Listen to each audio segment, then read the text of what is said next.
বিলে বিলে কোন জায়গায় বিলে বোনের কোথায় দেয় বিলে দেয় আপনাদের দেশে দেয় না দেয় বোন পাইবে বিলে না বোন মানে ওরই যে বাবার সন্তান বোন মনে হয় যেন বাবার সন্তান এই অনিয়মগুলো আছে না নাই আছে আর জোরে বলেন আছে না নাই আছে সামাজিক ভাবে কেমন অনিয়ম আমি এক কথাই বলি এখন সমাজ এমন হয়ে গেছে যে গাঁজা খায় যারা তারা সিগারেট যারা খায় তাদের বিচার করে কথা বলেন ঠিক না ঠিক গাঁজাখোর যারা তারা সিগারেট খোরের কি করে বিচার করে মানে যে যার বিচার করতেছে সে হলো সিগারেট খেয়েছে আর যে বিচারক সে হলো গাঁজা খেয়েছে অপরাধী কে বেশি গাঁজাখোর কে গাঁজাখোর আছে না আছে সুদ ঘুষের সাথে জড়িত লম্বা লম্বা কথা আছে না আছে যত বড় মোটা তত বড় সুদি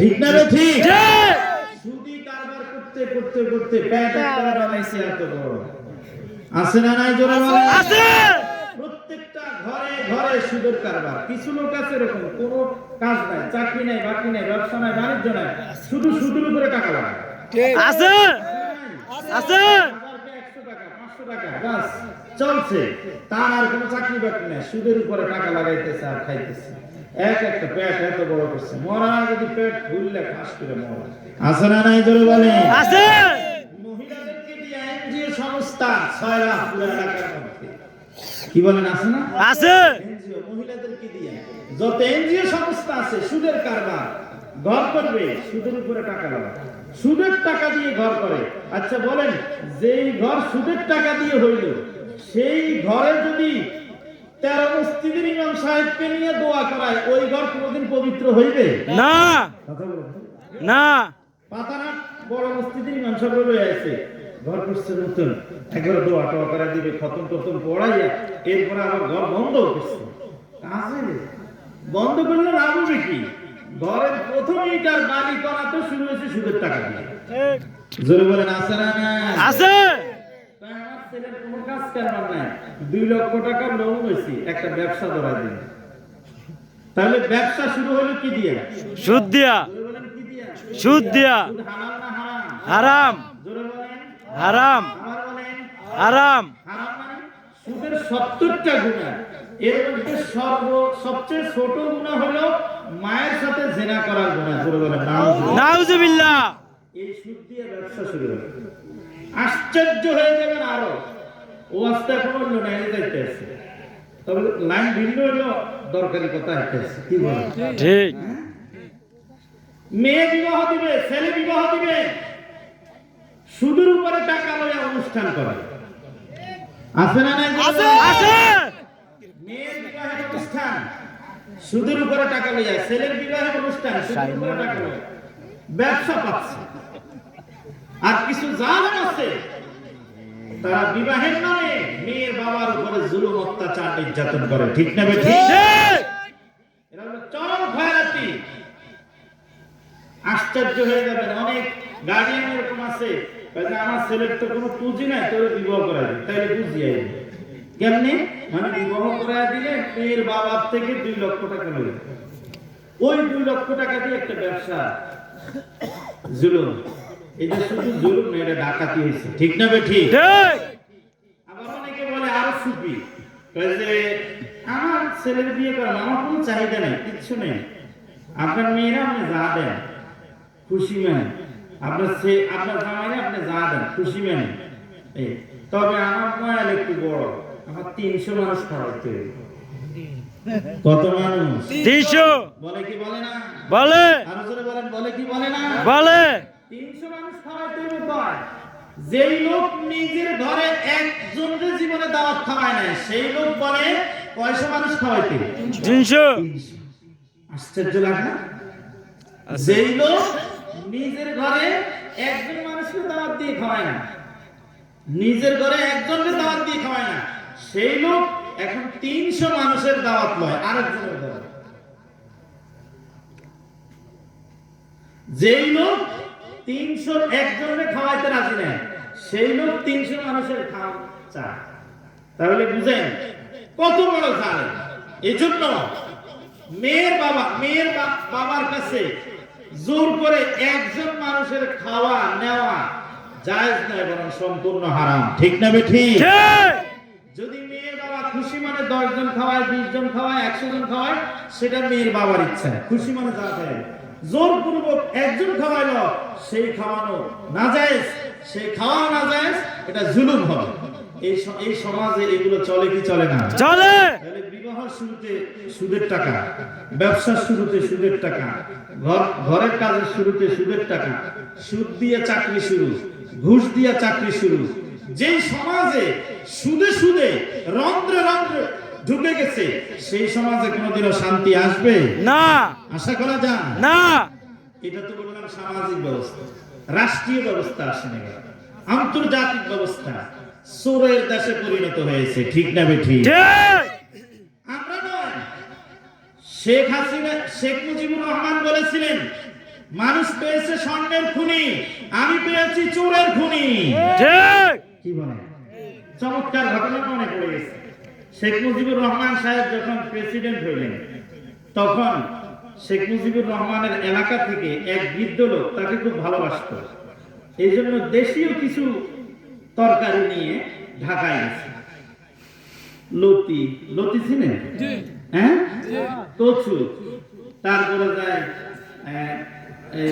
শাক, যেগুলো গ্রামগঞ্জে পাওয়া যায়, এলাঞ্চির শাক আছে না, এরকম আছে। এরকম কিছু শাকসবজি নিয়ে শেখ মুজিবুর রহমানের বাসার সামনে গেছে। তো রাত বেজে গেছে 10টা, যাইতে যেতে দেরি হয়ে গেছে।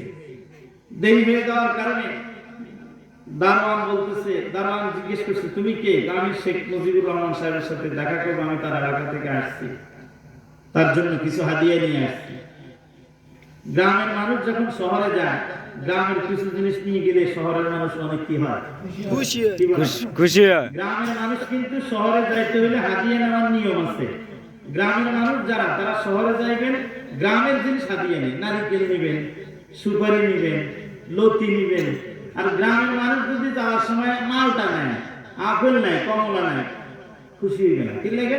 শহরে এগুলোর কি নেই, অভাব নাই। আবার শহরের মানুষ আসতে এগুলো নিয়ে আসে, এগুলো নিয়ে গেছে। রাত 10টা বেজে গেছে। এখন রাত 10টা বেজে গেছে, শেখ মুজিবুর রহমানের কাছে বলছে, ঠিক আছে, একটা কাজ করো, এই তুমি 20টা টাকা দিয়ে দিচ্ছে, দোতলায় থাকতো শেখ মুজিবুর রহমান সাহেব, এই 20 টাকা দিয়ে সে যেন রাতের বেলা হোটেলে খাবার খেয়ে রাত্রি যাপন করে, আমার সাথে সকালে দেখা হবে। তো 20 টাকা নিয়ে যখন দারোয়ানে আসছিল, তো 20 টাকা নিয়ে আসার সময় দারোয়ানে 10 টাকা পকেটে রেখে দিচ্ছে, আর 10 টাকা ওই লোকের দিচ্ছে, আপনাকে ছাড়ে দিয়েছে, এগুলা দিয়ে আপনি আপ্যায়ন করবেন, রাতের খাবার খাবেন, রাতের খাবার খেয়ে এরপরে আপনি রাত্রি যাপন করেন, সকালে দেখা হবে। তো সকালে শেখ মুজিবুর রহমান নামছেন, এক জায়গায় প্রোগ্রাম ছিল, রওনা হয়েছে। তখন দারোয়ানের কাছে ওই লোক ওই হাদিয়াগুলো পাঠায় দিছে, পাঠায় দিয়ে শেখ মুজিবুর রহমান যখন নামে, তখন তার সাথে দেখা করে কথাবার্তা বলে এরপরে বলে যে, স্যার আপনি যে 10 টাকা দিচ্ছেন এটা নেন, অসুবিধা না, আমি খাবার খাইছি, অসুবিধা না, আমি আপনার জন্য এই হাদিয়াগুলো আনছি এমনিতেই, এটা কোনো টাকার বিনিময় না, আমি আপনার জন্য যে হাদিয়াগুলো আনছি এগুলোর জন্য আমি কোনো টাকা চাই না, আপনি এই 10 টাকা আপনি রাখেন, আমি রাতের খাবার খেয়েছি, কোনো অসুবিধা না, আমার জন্য দোয়া করি। মোহাব্বতের আদান প্রদানে যা বলা তা বলেছে। এখন শেখ মুজিবুর রহমান বলতেছে 10 টাকা কিসের? ওই যে কালকে রাত্রে দারোয়ানদের দিয়ে আমার কাছে পাঠাইছিলেন 10 টাকা। এখন শেখ মুজিবুর রহমান তো চিন্তায় পড়ে গেছে, পাঠাইলাম কয় টাকা? 20 টাকা। জোরে বলেন 20 টাকা। বুঝতেছেন আমার কথা? কয় টাকা পাঠাইছে? 20 টাকা। আছে কয় টাকা? 10 টাকা। 10 টাকা। শেখ মুজিবুর রহমানের মাথায় যে দোতলা থেকে নিচতলা আসতে আসতে কয় টাকা শেষ? 10 টাকা। তিনি যে প্রোগ্রাম ছিল, প্রোগ্রামে গেলেন, প্রোগ্রামে যে ভাষণ দিয়ে বলেছেন, যেই দেশে দোতলা থেকে 20 টাকা পাঠাইলে নিচতলা পর্যন্ত আসতে 10 টাকা আউট হয়ে যায়, সেই দেশের তৃণমূল পর্যায়ে, গ্রাম মহল্লা পর্যায়ে বাজেট পৌঁছাইতে হলে ঢাকার পার্লামেন্ট থেকে কত টাকা বাজেট করা লাগবে, এবার হিসাব করে দেখেন। এগুলো আমাদের আন্তর্জাতিক অবস্থা। ঠিক না ঠিক? ঠিক। এই রাস্তা করার জন্য যদি হয় 10 লক্ষ টাকা বাজেট, রাস্তা পর্যন্ত 1 লক্ষ টাকাও বুঝতে কষ্ট হয়ে যায়, ঠিক না ঠিক? ঠিক। এই হলো আমাদের দেশের অবস্থা। তার মানে সুরের দেশে ভরা, ঠিক না ঠিক? ঠিক। আন্তর্জাতিক লেভেলে অবস্থা, চোর আর চোর। এটা দেশের কথা বললাম, বাহিরে আরো বড় চোর। এটা তো আরো সহজ কথা। এক জরিপে এসেছে, গত পার্লামেন্ট সদস্য যারা ছিল, যারা 15 থেকে 16 বছর দেশ শাসন করেছে, জরিপে এসেছে তাদের 100 জন এমপির মধ্যে থেকে 97 জন চোর ছিল। কয়জন? 97 জন। জোরে বলেন। 97 জন। এটা আমরা কোনো হুজুরে বলি নাই, কোনো আলেম আল্লাহ বলে নাই, এটা জাতীয় জরিপে পেশ করা হয়েছে। তাহলে 97 জন যদি চোর হয়, আপনারা বলবেন যে তাহলে 3 জন তো ভালো ছিল। আসলে 3 জন ভালো ছিল না, 3 জন ছিল ছোট চোর, আর বাকি 97 ছিল বড় চোর। কথা কোন ঠিক না ঠিক? ঠিক। এই জন্যই তো চেয়ারম্যানের খাটের নিচে তেলের বোতল পাওয়া গেছে, ঠিক না ঠিক? ঠিক। এই জন্যই তো কালভার্ট বানাইতে গিয়ে রডের পরিবর্তে কি ব্যবহার করেছে? বাস। বেশি দূরে নয়, এই আমাদের আমতলিতে গত বছর এক বর যাত্রী এক গাড়ি মাইক্রোতে ছিল, হায়েস্ট গাড়িতে এক কালভার্টে উঠতেছিল, কালভার্ট ভেঙে, নতুন কালভার্ট অল্প কিছুদিন হয়েছে, ভেঙে নিচে পড়ে গাড়িতে যা ছিল সবাই মারা গেছে। বরযাত্রী মানে শুধু বর আর কনে 2 জন সামনের গাড়িতে চলে গেছে, আর বাবা মা আত্মীয় স্বজন ওই গাড়িতে ছিল, সবাই নিচে পড়ে খালে পড়ে সবাই মারা গেছে। পরবর্তীতে দেখা গেছে যে ওই কালভার্টের মধ্যে যে রড ব্যবহার করা হয়েছে সেগুলো ছিল একেবারে নরমাল, যেখানে 5 সুতা 7 সুতার রড ব্যবহার করার কথা ছিল সেখানে ব্যবহার করছে 1 সুতার রড। তাহলে চোরের অভাব আছে? আছে। এই দেশে চোর ভরা কিনা? তাহলে দেখা গেল ব্যক্তি জীবনে, পারিবারিক জীবনে, আন্তর্জাতিক জীবনে, রাষ্ট্রীয় জীবনে সব জায়গায় অন্যায়, অবিচার, অশ্লীলতা, বেহায়াপনা। এর থেকে আমরা কিভাবে ফিরে আসবো, আর এগুলা কেন, এই সম্পর্কে আয়াতে আলোচনা করছে। আমরা শুনবো তো ইনশাআল্লাহ। ইনশাআল্লাহ। ওয়ালাউ আন্না আহলাল কুরা আমানু ওয়াত্তাকাউ লাফাতাহনা আলাইহিম বারাকাতিম মিনাস সামাই ওয়াল আরদ। রব্বুল আলামিন বলেন, তোমাদের মধ্যে যত অনিয়ম, তোমাদের মধ্যে যত অশ্লীলতা, তোমাদের মধ্যে যত বেহায়াপনা, তোমাদের মধ্যে যত বেবরকত, অশান্তি, এসব কিছুর মূল কারণ হলো তোমাদের মধ্যে 2টা গুণ নাই। যারা বলেন কয়টা গুণ? আর যারা বলেন কয়টা গুণ? 2টা। আমাদের মধ্যে বেবরকত, অভাব, অনটন। আজকে অনাবৃষ্টির কারণে ফসল ঠিকমতো হয় না। আজকে অনেক সময় বেশি বৃষ্টির কারণে, বন্যার কারণে ফসল নষ্ট হয়ে যায় কি যায় না?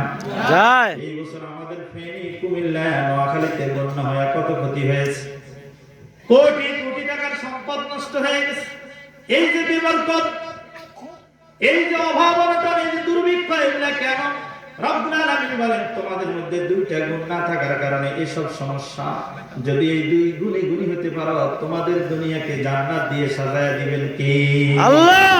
আর উপরে বলেন কে? আল্লাহ। 1 নম্বর, ওয়ালাউ আন্না আহলাল কুরা আমানু। আল্লাহ পাক বলেন, যদি তোমরা ঈমানওয়ালা হতে পারো, ঈমানওয়ালা হতে পারো। জোরে বলেন কি ওয়ালা?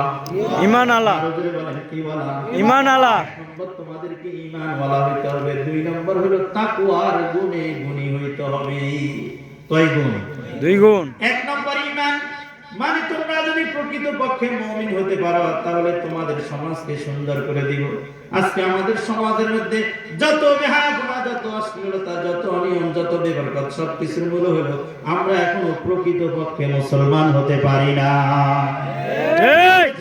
ঠিক। আমরা মনে করতেছি আমার বাবা মুসলমান ছিল, আমার দাদা মুসলমান ছিল, আমার পরদাদা মুসলমান ছিল, এজন্য আমি মুসলমান। ও মুসলমান, এটার নাম মুসলমান নয়। মুসলমান কাকে বলে? মুসলমান বলা হয় মান ক্বালা লা ইলাহা ইল্লাল্লাহু দাখালাল জান্নাহ।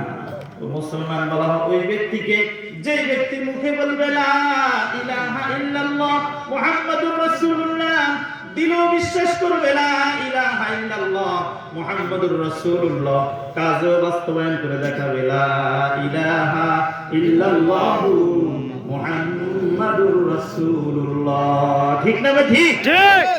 আজকে হয়তো আমরা মুখে বলি লা ইলাহা ইল্লাল্লাহ, আমাদের মাবুদ কে? আল্লাহ। এটা আমরা মুখে বলি। আমরা মুখে বলি আমাদের নেতা বিশ্বনবী মুস্তাফা, এটা মুখে বলি, কিন্তু অনেক সময় দিলে বিশ্বাস করি, অনেক সময় দিলে বিশ্বাস করি না। আবার যারা দিলে বিশ্বাস করে তারা বাস্তবে রূপান্তরিত করি না। মুখে বলি আমার নেতা বিশ্বনবী মুস্তাফা, কিন্তু আমার চেহারার মধ্যে নবীর সুন্নাত নাই। ঠিক না ঠিক? ঠিক। মুখে বলি আমার নেতা বিশ্বনবী মুস্তাফা, কিন্তু আমার কাজের মধ্যে নবীর কোনো সুন্নাত নাই, নবীর কোনো আদর্শ নাই। আমার বিবাহটা নবীর সুন্নাত অনুযায়ী হয় না, আমার ব্যবসাটা নবীর সুন্নাত অনুযায়ী হয় না, আমার পরিবার পরিচালনাটা নবীর সুন্নাত অনুযায়ী হয় না, আমার স্ত্রী পরিচালনা নবীর সুন্নাত অনুযায়ী হয় না। আমি মুখে বলি লা ইলাহা ইল্লাল্লাহ, আমার মাবুদ কেউ নয়, একমাত্র আল্লাহ, কিন্তু বাস্তবে আমি নামাজে আসি না। ঠিক না ঠিক? ঠিক। বাস্তবে আমি ইসলামের বিপক্ষে কথা বলি। ঠিক না ঠিক? ঠিক। বাস্তবে আমি ইসলামের বিপক্ষে সমর্থন দেই। ঠিক না ঠিক? ঠিক। ভোটের সময় দেখা যায় কে প্রকৃত মুমিন, কে প্রকৃত মুমিন না। অনেক মুসলমান আছে ইসলামের বিপক্ষে সিলফিডায় আছে না? আছে। জোরে বলেন আছে না নাই? আছে। ও মুসলমান, তুমি প্রকৃত মুসলমান হতে পারো নাই। মুসলমান যে হবে সে মুখে যেরকম বলবে আমার মাবুদ একমাত্র কে? আল্লাহ। দিলে বিশ্বাস করবে আমার মাবুদ একমাত্র আল্লাহ, কাজও পরিণত করে দেখায় দিবে আমার মাবুদ একমাত্র কে? আল্লাহ। ইন্নাল্লাযীনা ক্বালু রাব্বুনাল্লাহ সুম্মা ইসতাকামু তাতানাজ্জালু আলাইহিমুল মালায়েকাতু আল্লা তাখাফু ওয়া লা তাহজানু ওয়া আবশিরু বিল জান্নাতিল্লাতী কুনতুম তুআদুন। আল্লাহ পাক বলেন প্রকৃত মুমিন তো তারা যারা জবানে বলে, মুখের মধ্যে, মসজিদে ঢুকে বলে আমাদের রব কে? আল্লাহ। আরো জোরে বলেন কে? আল্লাহ। মসজিদ থেকে যখন বের হয় তখন বলে আমাদের রব আল্লাহ, প্রকাশ্যে বলে আমাদের রব আল্লাহ, গোপনে বলে আমাদের রব আল্লাহ, ভোটের সময় বলে আমাদের রব কি? আল্লাহ। আরো জোরে বলেন কি? আল্লাহ। আল্লাহ পাক বলেন ওরা যখন ইন্তেকালের সময় হবে জান্নাতের ফেরেশতারা ফুলের মালা নিয়ে ওদেরকে বরণ করার জন্য হাজির হয়ে যাবে। সুবহানাল্লাহ। সুবহানাল্লাহ। সুবহানাল্লাহ। আজকে আমাদের মধ্যে ঈমান পরিপূর্ণ নেই। ও মুসলমান, আমরা কিসের মুমিন? আজকে আমাদের ঈমান আমরা 500 টাকায় বিক্রি করে দেই। ঠিক না ঠিক? ঠিক। আমাদের ঈমান আমরা 1000 টাকায় বিক্রি করে দেই। অথচ সাহাবায়ে কেরামের ঈমান এত সস্তা ছিল না, জীবন বিসর্জন দিয়ে দিয়েছে, তারপরে ঈমান বিক্রি করে নাই। ঠিক না ঠিক? ঠিক। পুরুষ সাহাবীর কথা বলবো না, একজন মহিলা সাহাবীর কথা আপনাদেরকে শুনাই। হযরত সুমাইয়া রাদিয়াল্লাহু তাআলা আনহা ইসলামের সর্বপ্রথম শহীদা নারী। শুধু ঈমানের কারণে, ঈমানের কারণে ঈমান বিসর্জন দেয় না, এজন্য জীবন বিসর্জন দিয়ে দিছে। সুমাইয়া রাদিয়াল্লাহু তাআলা আনহা ইসলাম গ্রহণ করার অপরাধে নিষ্ঠুর আবু জেহেল, উতবা, শাইবা, উমাইয়া মিলে সুমাইয়াকে বুঝাইলো তুমি তোমার বাপ দাদার ধর্ম ছেড়ে দিয়ে মুহাম্মাদের ধর্ম কিভাবে গ্রহণ করলা? তুমি যদি মুহাম্মাদের ধর্ম না ছাড়ো তাহলে তোমাকে কঠিন থেকে কঠিন শাস্তি দিব। সুমাইয়া বলে আমাকে জীবন শেষ করে দিতে পারো, কিন্তু আমি যে মুহাম্মাদের ধর্ম গ্রহণ করেছি এর থেকে এক চুল পরিমাণও সরতে পারবো না। সুবহানাল্লাহ। নিষ্ঠুর আবু জেহেল, উতবা, শাইবা, উমাইয়া সুমাইয়া রাদিয়াল্লাহু তাআলা আনহাকে ঈমান গ্রহণ করার অপরাধে এক ছোট্ট রুমের মধ্যে আটকে ফেললেন, ছোট্ট এক কামরার মধ্যে তালাবদ্ধ করে আটকে দিলেন। সুমাইয়া রাদিয়াল্লাহু তাআলা আনহা ছিলেন একজন বলিষ্ঠ নারী, বিশাল দেহের অধিকারী, অনেক সুন্দর। আরবের মহিলা এমনিতে অনেক বড় হয়, এমনিতে অনেক স্বাস্থ্যবান। সুমাইয়া রাদিয়াল্লাহু তাআলা আনহাকে এক ঘরের মধ্যে, রুমের মধ্যে আটকে রাখছেন। এক সপ্তাহ যাবত কোনো খানা দেয় না, খাবার নাই, তালাবদ্ধ করে রেখেছেন। সুমাইয়া রাদিয়াল্লাহু তাআলা আনহা এক সপ্তাহ যাবত ওখানে থাকার পরে দরজা খুলে দেখে এক সপ্তাহ পরে সুমাইয়ার গায়ে কোনো শক্তি নেই, গোশত সব শুকিয়ে গেছে, হাত নাড়াইতে পারে না, পা নাড়াইতে পারে না। সুমাইয়ার কোনো শক্তি নাই, কিন্তু শুধু জবানটা নয়, আল্লাহু আকবার, আল্লাহু আকবার, জবানের মধ্যে কান লাগায় দেখে সুমাইয়া তখন বলতেছে লা ইলাহা ইল্লাল্লাহু মুহাম্মাদুর রাসূলুল্লাহ। এই মুসলমান চিন্তা করে দেখো, এক সপ্তাহ যাবত খানা দেয় না, এক রুমের মধ্যে আটকে রাখছে শুধু ঈমানের কারণে। ইসলাম গ্রহণ করার কারণে। আর আজকে যদি আমাকে চোখ রাঙানি দেয়, আমি আমার ঈমান বিক্রি করে দেই। আমাকে যদি 500 টাকার নোট দেয়, আমি আমার ঈমান বিক্রি করে দেই। আমাকে যদি 1000 টাকার নোট দেয়, আমি আমার ঈমান বিক্রি করে দেই। ও মুসলমান, মুসলমানের ঈমান এত সস্তা নয়, ঠিক না বেঠিক? জীবন চলে যাবে, ঈমান বিক্রি করব না। কারা কারা রাজি আছি? নারে তাকবীর, নারে তাকবীর। আল্লাহ আপনি কবুল করে নেন। সুমাইয়ার ইতিহাস শুনো। সুমাইয়া কিভাবে ঈমানের হেফাজত করেছে। 1 সপ্তাহ পরে দরজা খোলার পরে যখন দেখে সুমাইয়ার কোনো শক্তি নেই, শুধু মুখ দিয়ে জবান দিয়ে নাড়াইতেছে আর বলতেছে লা ইলাহা ইল্লাল্লাহু মুহাম্মাদুর রাসূলুল্লাহ। তখন আবু জেহেল উতবা সাহেব সুমাইয়াকে আবার বুঝানো শুরু করলেন, তুমি যদি ঈমান না ছাড়ো তাহলে তোমাকে আরো কঠিন শাস্তি দিব। সুমাইয়া বলে, তুমি এর চেয়ে আরো কঠিন শাস্তি দিয়ে আমাকে দুনিয়া থেকে বিদায় করে দিতে পারো, কিন্তু আমি যে মুহাম্মাদের ধর্ম গ্রহণ করেছি এর থেকে এক চুল পরিমাণ সর্বনাম। আল্লাহু আকবার, আল্লাহু আকবার। হযরত সুমাইয়াকে যখন বুঝাতে পারলেন না, আবু জেহেল উতবা সাহেব পরামর্শ হুজুরের মিল ধরে রাখ। সুমাইয়ার কলিজার টুকরা সন্তান আম্মার বিন ইয়াসির রাদিয়াল্লাহু তাআলা আনহু তাকে নিয়ে আসবেন। তার মাধ্যমে তার মা সুমাইয়াকে বুঝাইবেন। তার মাধ্যমে তার মা সুমাইয়াকে দিন থেকে ফিরায় নিয়ে আসবেন। আম্মারকে যখন ডেকে নিয়ে আসলেন, আম্মারকে বললেন, আম্মার তুমি তোমার মা সুমাইয়াকে বুঝাও। যদি তোমার মাকে না বুঝাও আর তোমার মা যদি না বুঝে, তোমার সামনে তোমার মাকে বেইজ্জতি করে দুনিয়ার থেকে বিদায় করে দিব। মা যেরকম তার সন্তান সেরকম। হযরত সুমাইয়া যেরকম পাক্কা মুমিন, আম্মার সে তো আবার পাক্কা মুমিন। আম্মার সুমাইয়াকে যায় বলে, মা আমিও চলে যাব, তুমিও চলে যাবা, আমারও জীবন শেষ হয়ে যাবে, তোমারও জীবন শেষ হয়ে যাবে, কোনো আফসোস নাই, কোনো দুঃখ নাই, আমরা জীবন দিয়ে দিব কিন্তু ঈমান দিতে রাজি নাই। সুবহানাল্লাহ। আম্মার উল্টা মাকে সাহস দিয়ে দিলেন। এবার উমাইয়া আবু জেহেল উতবা সাহেব পরামর্শ করেন, সুমাইয়া এবং তার সন্তান কলিজার টুকরা আম্মার দুজনকে মুখোমুখি করে দাঁড় করাইলেন। দুইজনকে সামনাসামনি দাঁড় করাইছেন। প্রত্যেককে দুইটা খুঁটির মাঝে দাঁড় করাইছেন মুখোমুখি করে। দুই হাত দুই খুঁটির দিকে দুই সম্প্রসারিত করে দুই হাতের মধ্যে দুইটা পেরাক মেরে দিয়েছেন, দুই পায়ের মধ্যে দুইটা পেরাক মেরে দিয়েছেন। আম্মারকে দুই হাতে দুই পেরাক, দুই পায়ে দুই পেরাক। তার মা কলিজার টুকরা মা সুমাইয়াকে দুই হাতে দুইটা পেরাক, দুই পায়ের মধ্যে দুইটা পেরাক দিয়ে দুই হাত সম্প্রসারিত, দুই পা দুই দিকে সম্প্রসারিত।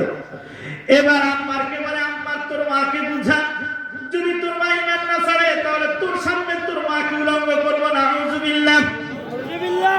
আম্মার আবার মাকে বুঝাইলেন, মা উলঙ্গ নয়, এর চেয়ে আর মারাত্মক কিছু করবে, তারপর ঈমান ছাড়া যাবে না। আল্লাহু আকবার। হযরত আম্মার আর সাহস দিয়ে দিলেন। এবার উমাইয়া হযরত আম্মারের সামনে কলিজার টুকরা মা তার কাপড় খোলা শুরু করলো। হযরত সুমাইয়া রাদিয়াল্লাহু তাআলা আনহাকে উলঙ্গ করা শুরু করলেন, বিবস্ত্র করা শুরু করলেন।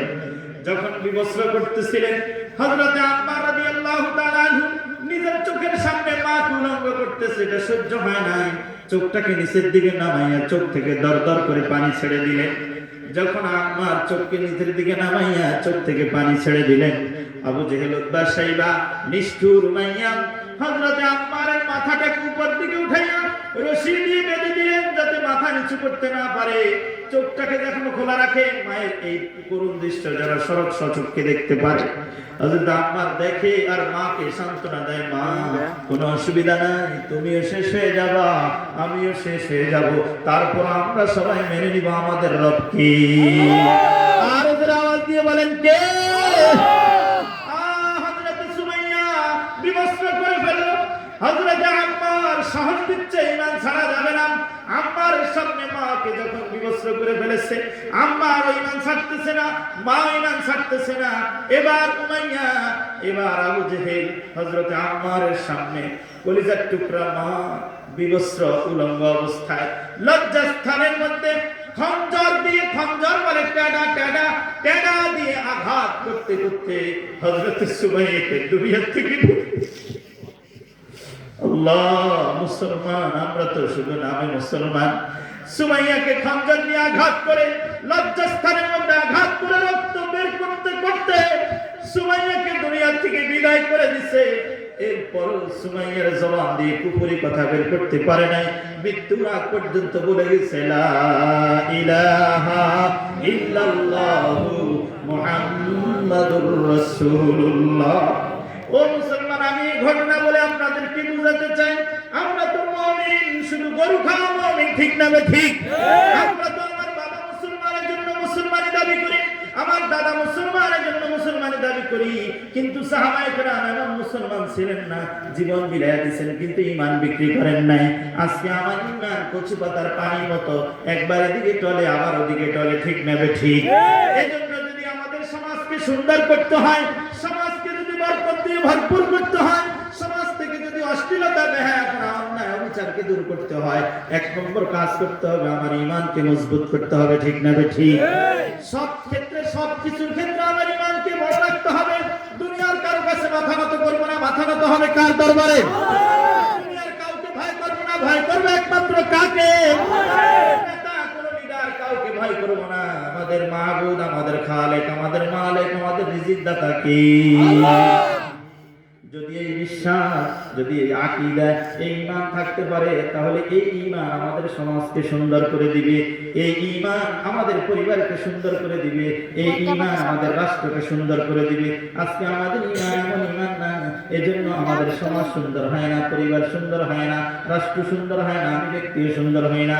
এজন্য আজকে থেকে নিয়ত করব, আমি রব মেনেছি কাকে? লা ইলাহা ইল্লাল্লাহ, মানে আমার মাবুদ একমাত্র কে? আল্লাহ। মানে আমার নেতা কে? বিশ্বনবী মুস্তাফা, বলেন কে? বিশ্বনবী মুস্তাফা আমার নেতা। অতএব আমার ব্যক্তি জীবন, পারিবারিক জীবন, রাষ্ট্রীয় জীবন, আন্তর্জাতিক জীবন, সব কিছু বিশ্বনবীর নিয়মে চলবে, ঠিক না ঠিক? বিশ্বনবী হারাম খায় না, আমি হারাম খাবো না। বিশ্বনবী মিথ্যা কথা বলে না, আমি মিথ্যা কথা বলবো না। বিশ্বনবী সুদ খায় না, আমি সুদ খাবো না, ঠিক না ঠিক? বরং বিশ্বনবী সুদকে উঠিয়ে দিয়েছেন, ঘুষকে উঠিয়ে দিয়েছেন, আমি সুদকে উঠিয়ে দিব, ঘুষকে উঠিয়ে দিব। বিশ্বনবীর স্ত্রীরা বেপরদায় চলে নাই, আমার স্ত্রীরা বেপরদায় চলবে না। বিশ্বনবীর মেয়েরা বেপরদায় চলে নাই, আমার মেয়েরা বেপরদায় চলবে না। আমি বেপরদায় চলবো না, কারণ বিশ্বনবী বেপরদায় চলে নাই। আমি যদি কিয়ামতের ময়দানে বিশ্বনবীর হাতে হাউজে কাউসারের পানি পান করতে হয়, তাহলে আমার পুরো জীবনটাকে বিশ্বনবীর নিয়মে সাজাইতে হবে, তাহলে আমি হাউজে কাউসারের পানি পান করতে পারবো। এজন্য আজকে থেকে নিয়ত করব, আমার জীবন, আমার হায়াত, আমার জীবন, আমার হায়াত, আমার ব্যক্তি জীবন, আমার পারিবারিক জীবন, আমার রাষ্ট্রীয় জীবন, আমার আন্তর্জাতিক জীবন, সবকিছু নবীর আদর্শে সাজাবো। কারা কারা রাজি আছি? নারায়ে তাকবীর, নারায়ে তাকবীর, আল্লাহু আকবার, নারায়ে তাকবীর, আল্লাহু আকবার। মনে থাকবে তো ইনশাআল্লাহ? ইনশাআল্লাহ। নবীর স্ত্রীর একটি ব্যাপারটায় ঘুরেছে না। আমার নবী সুদের কারবারের সাথে জড়িত ছিল না। আমার নবীর মেয়েরা ব্যাপারটায় কলেজে গিয়েছে না। যায় না। এজন্য আমার মেয়েকে, একজন মহিলা যদি ব্যাপারটায় ঘুরে 4 জন পুরুষ আসামি হয়, বলেন কয়জন? 4 জন। বলেন কয়জন?